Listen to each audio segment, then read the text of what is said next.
के लिए अपने 9 ऋषि पुत्रों को लेकर के 10 में थे नारद जी। नारद जी तो शुरू से ही फक्कड़ रहे, जहां मन हुआ वहां चले गए। तो उस समय वो थे नहीं, तो 9 ऋषियों को लेकर के पहुंचे। अगर वो भी पहुंचे होते तो शायद नारद जी का विवाह हो जाता, पर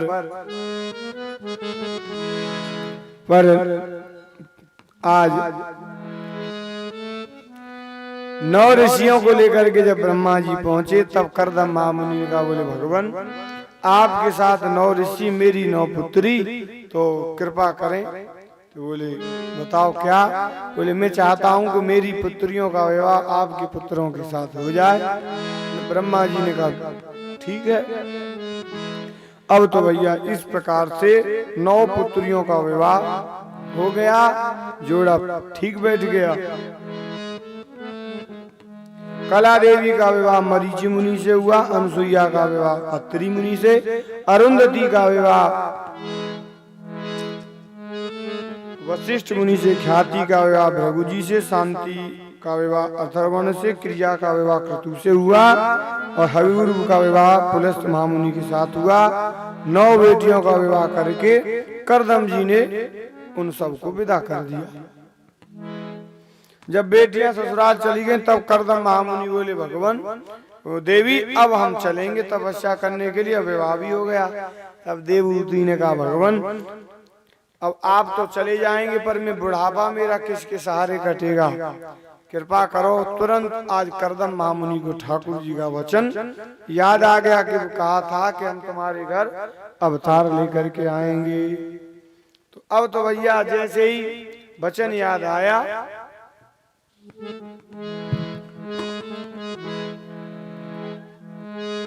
वचन जैसे याद आया, बोले हाँ ठीक है,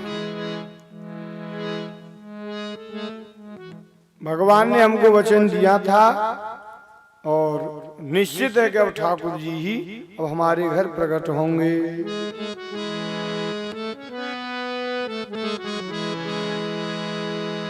आज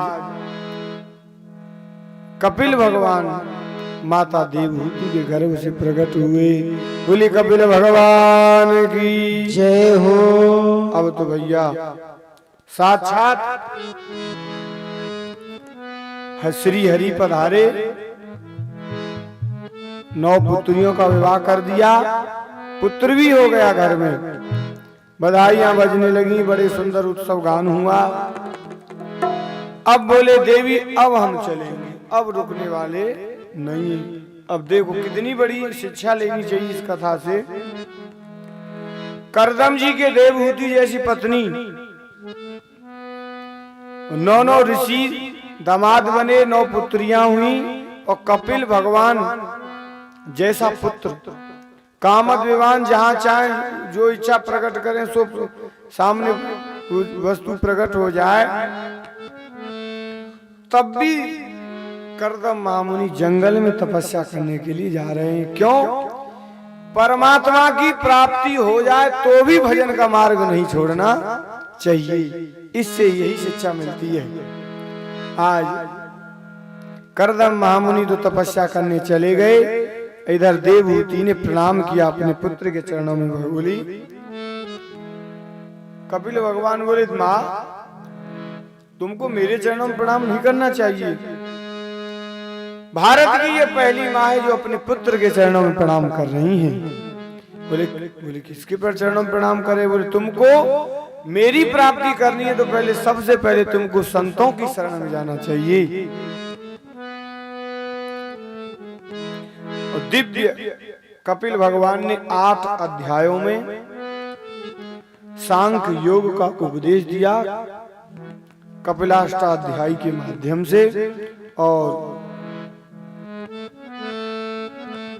अगर मुझ पूर्ण परब्रह्म को प्राप्त करना है तो सबसे पहले तुमको संतों की शरण में जाना चाहिए, तभी मुझ पूर्ण परमात्मा का दर्शन तुमको होगा। पूर्णमदः पूर्णमिदं पूर्णात् पूर्णमुदच्यते पूर्णस्य पूर्णमादाय पूर्णमेवावशिष्यते।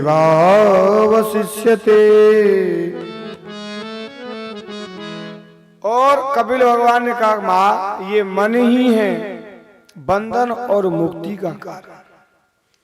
और मन से अगर हमने फंसने की बात सोच ली, संसार में फंस जाएंगे, मुक्त होने की सोचेंगे तो मुक्त हो जाएंगे। किसी व्यक्ति को लोहे की सांकल में बांधा गया और एक व्यक्ति को सोने की सांकल में बांधा गया, तो बंधन तो दोनों का है। क्यों? क्योंकि पाप और पुण्य दोनों ही उस व्यक्ति को बंधन में डालते हैं। और मुक्त कब होगा? जब जीव पाप पुण्य दो जरे, पाप और पुण्य जब दोनों समाप्त नहीं हो जाएंगे तब तक जीव वो मुक्त नहीं हो सकता। अब तो भैया, और तुमको अगर मेरी शरण में आना है तो सबसे पहले तुमको संतों की शरण में जाना चाहिए। बोले संत कैसे होते हैं? संतों की महिमा बता रहे हैं। बोले माँ संत अजात शत्रु होते हैं, उनका कोई शत्रु नहीं होता है संसार में। संत सबके ऊपर दया करते हैं। क्यों? कि निज प्रभु मई देखई जगत के सन करई विरोध। संत तो सबके अंदर उसी परमात्मा का दर्शन करते हैं कि भाई जितने जीव भूत प्राणी हैं सबके अंदर वो पर ब्रह्म विराजमान है, परमात्मा विराजमान है। हम किससे विरोध करें? साधुओं के 5 लक्षण बताए हैं। साधु की पहचान क्या है? किसका संग करे? संत कैसे होते हैं? कि तितिक्षव कारण का सुहृदम सर्वदेहिना अजात शत्रभ शांता साधव साधु भूषण। संत तितुच्छु होते हैं, बड़े सहनशील होते हैं। अगर कोई 2 शब्द कह भी दिया तो हमारे खजुआ वाले महंत जी महाराज जी बड़े समझ लीजिए सहनशीलता की मूर्ति थे, कृपा मूर्ति थे। कोई व्यक्ति कुछ कह दे, किसी से कोई न लड़ना न भिड़ना। अगर कोई वस्तु आश्रम से चुरा भी ले गया, महाराज जी बोले हो गया, ले गया तो ले जाने दो, क्या करना है। तो संत तितिक्षु होते हैं, बड़े सहनशील होते हैं और उनको द्वंद्वों को सहन नहीं करना पड़ता। कोई संकट भी आया, कोई समस्या भी सामने आई तो भगवत इच्छा समझ के उसमें लिप्त नहीं होते। तब दूसरी बात कही,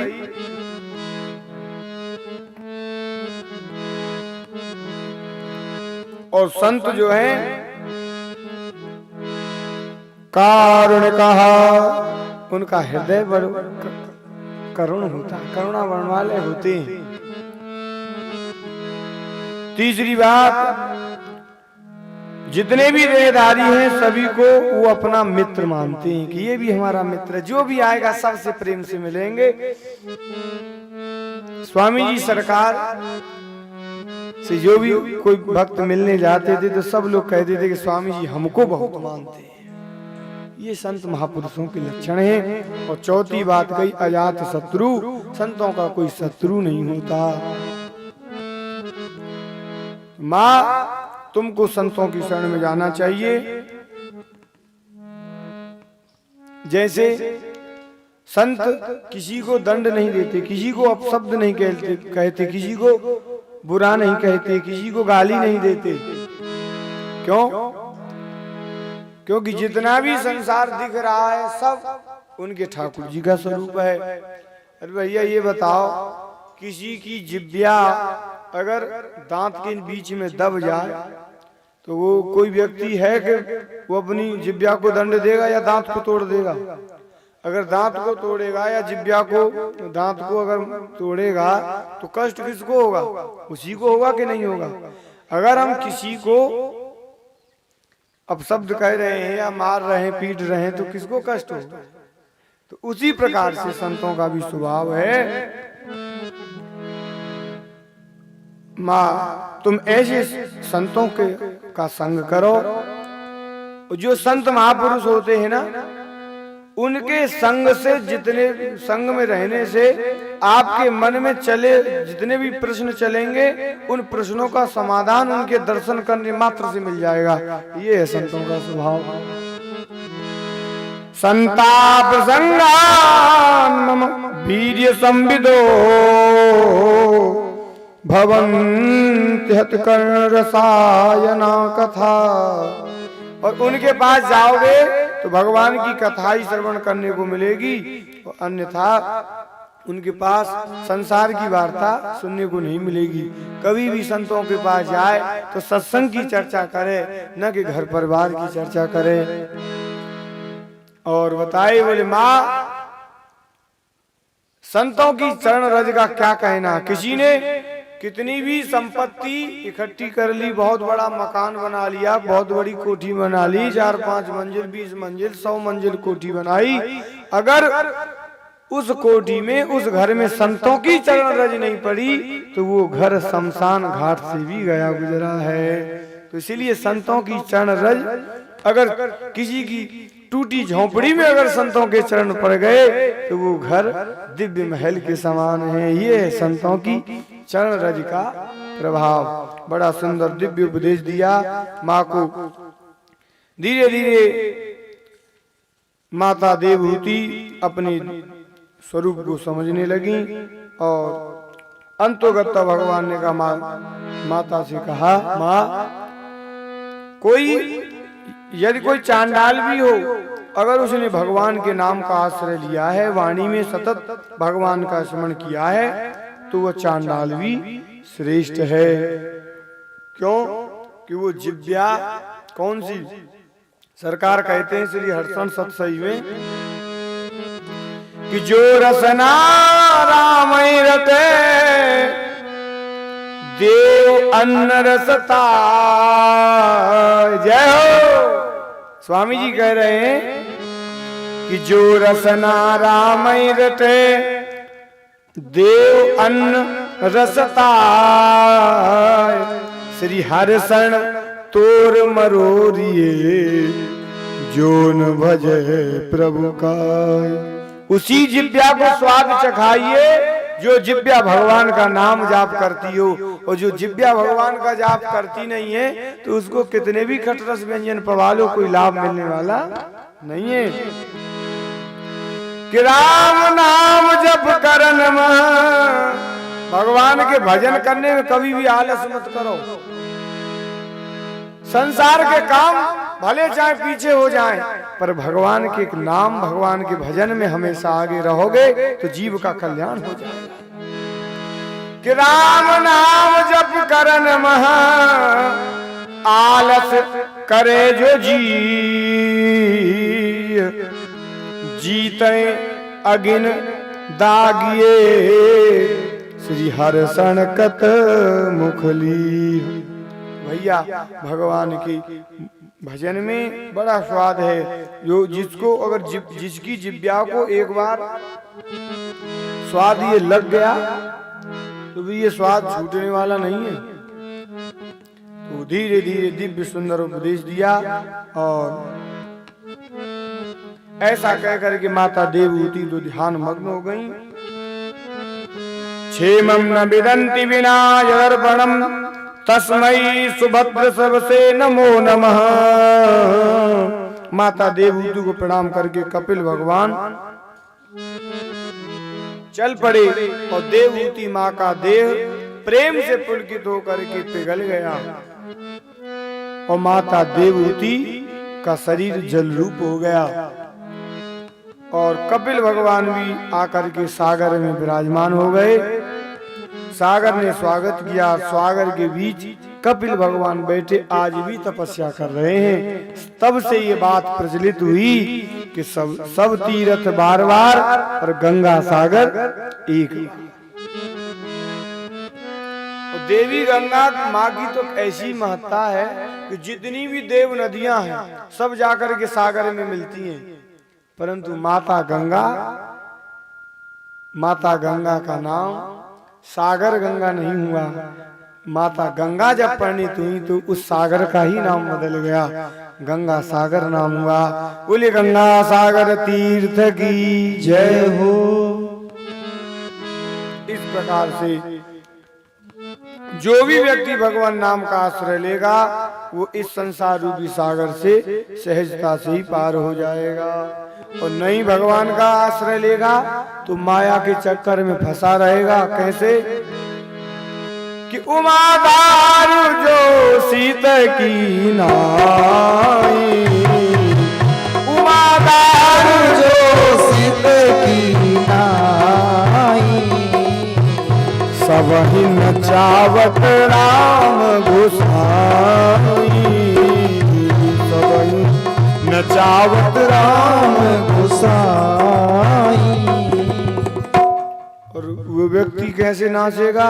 नाचे नर मरकट की नाई। बंदर का स्वभाव देखा है, एक डाली से दूसरी डाली पर जाएगा, और ऐसे ये जीव इस संसार में भटकता रहेगा, इसका कल्याण होने वाला नहीं है।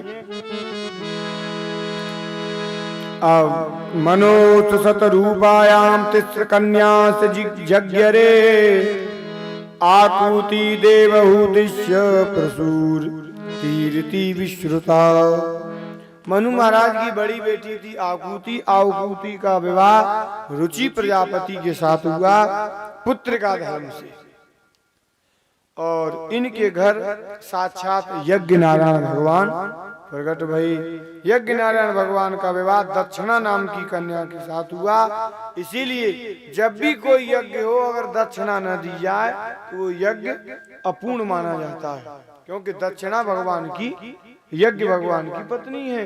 बोली यज्ञ नारायण भगवान की जय हो। सुखदेव जी कहते हैं राजन परिचित मैत्रेय मुनि विदुर जी को ये प्रसंग सुनाते हुए बोले, विदुर जी देवहूति माँ की 9 बेटी हुई, उनमें अनुसुईया का विवाह अत्रि मुनि के साथ हुआ।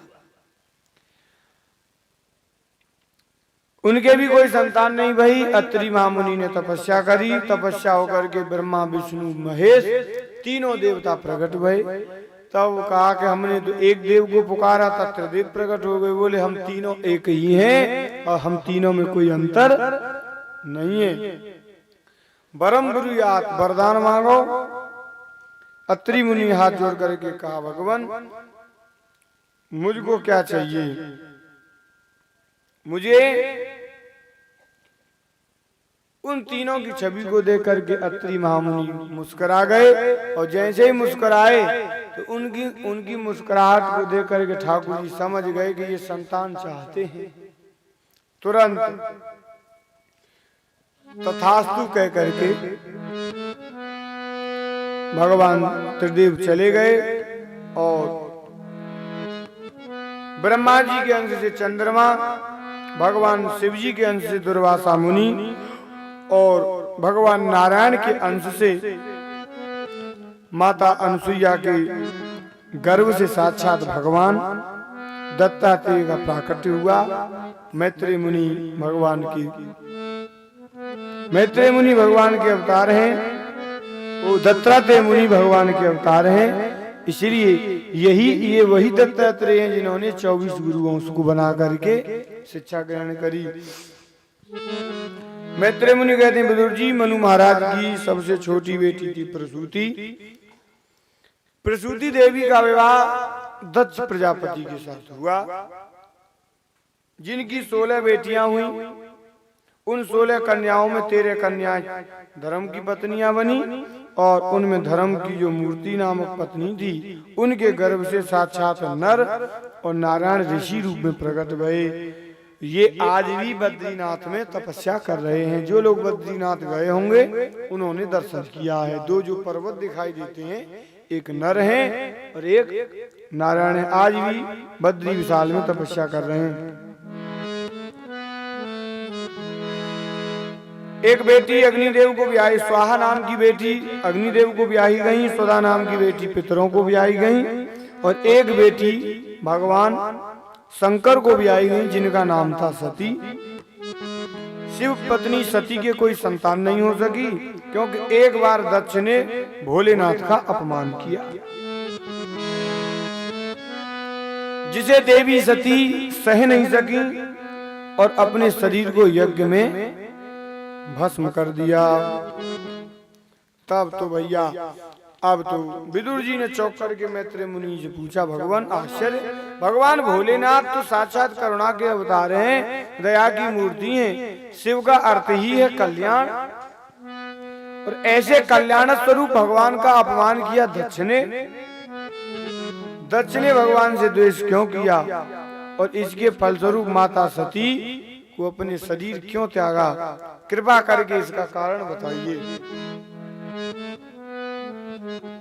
एक बार पितामह ब्रह्मा ने समस्त देव परकरों के बीच दक्ष को प्रजापति के पद पर घोषित कर दिया, और प्रजापति का पद पाते दक्ष के अंदर अहंकार जागृत हो गया।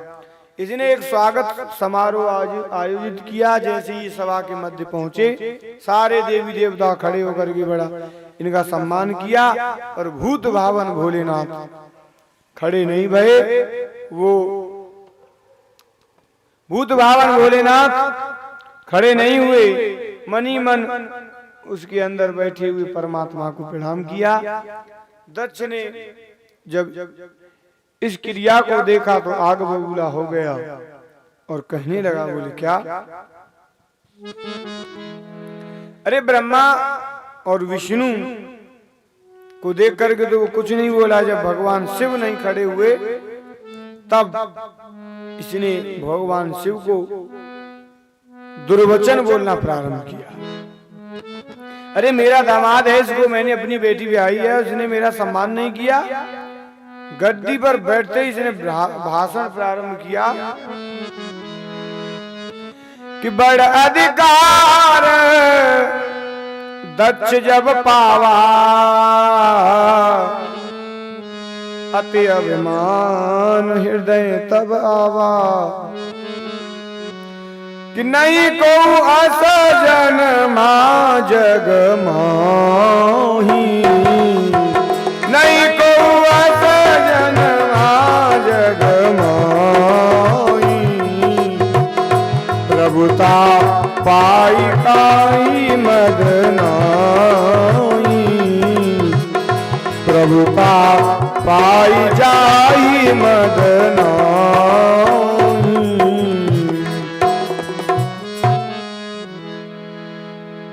जब दक्ष ने बड़ा अधिकार पाया, उसके अंदर अभिमान हुआ, और जब दुर्वचन बोलना प्रारंभ हुआ, करने को प्रारंभ हुआ, तो सब लोग एक दूसरे का मुख देखने लगे कि श्रूयताम ब्रह्मणसयो में सहदेवा सहाग्नय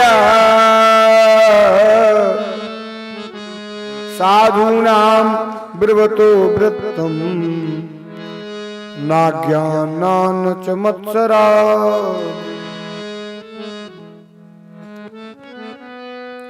दक्ष ने कहा, सावधान होकर सब सुन लीजिए, केवल एक ही बात कहना चाहूंगा, विशिष्ट लोगों में विशिष्ट लोगों का ही आगमन होना चाहिए। सभ्य समाज में एक भी अगर असभ्य व्यक्ति आ जाए और उसका स्वरूप बिगड़ जाता है, एक दूसरे का सब लोग मुख देखने लगे, भैया ये किसको कह रहे हैं। तब तो दक्ष ने कहा कि किसी के लिए नहीं कह रहे हैं, देखो बैठा है ये शंकर, मेरा दामाद है, और इसके अंदर संस्कार आवे तो कहां से आवे। बोले क्यों, भूत प्रेतों के साथ रहता है, गर्मा गर्म भस्म का पाउडर लगाता है, और इसने हमारी लोकपालों में आज हमारी प्रतिष्ठा को धूमिल कर दिया, नष्ट करने वाला है। अयम तो लोकपाला नाम यशोक्नो निरपत्र पर, इसको तो बिल्कुल लज्जा आ नहीं रही है, निर्लज्ज है। अब तो भैया एक तो संत कहते हैं कि भैया इसने धीरे धीरे गालियां देनी प्रारंभ करी दक्ष ने, पर एक संत भगवान कहते हैं, किसी ने ठीक कहा है, मुख्यमंत्री की अगर सभा लगी हो और चारों तरफ उनकी जय जयकार हो रही हो और अचानक वहां प्रधानमंत्री आ जाए, अचानक प्रधानमंत्री आ जाए तो फिर कोई मुख्यमंत्री की जय जयकार करेगा। और ब्रह्मा विष्णु महेश तो साक्षात त्रिदेव, दिखने में त्रिदेव है पर तीनों